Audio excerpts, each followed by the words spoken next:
এই শিক্ষা ব্যবস্থা নিয়ে শুধু আলেম উলামারা কথা বলছে এরকম নয়।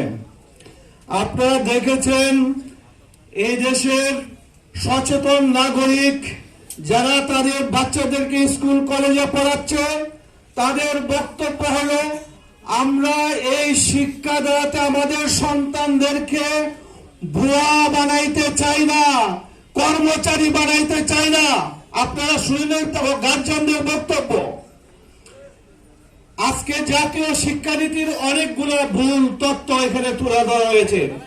বিশেষভাবে ইসলামকে আস্তে আস্তে মিটিয়ে দেওয়ার জন্য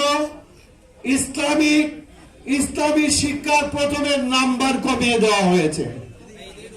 পরবর্তী সময় পরীক্ষা থেকে ইসলামী শিক্ষাকে পরীক্ষা থেকে বাদ দেওয়া হয়েছে।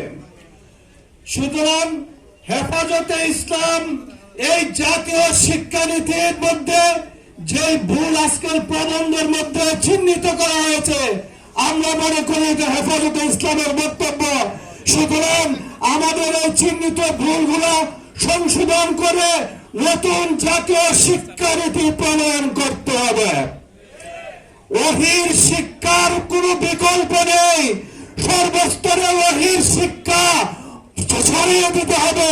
এজন্য স্কুল, কলেজ, ইউনিভার্সিটিতে আমরা মনে করি উলামায়ে কেরামের আজকের এই সুপারিশ গ্রহণ করা হোক।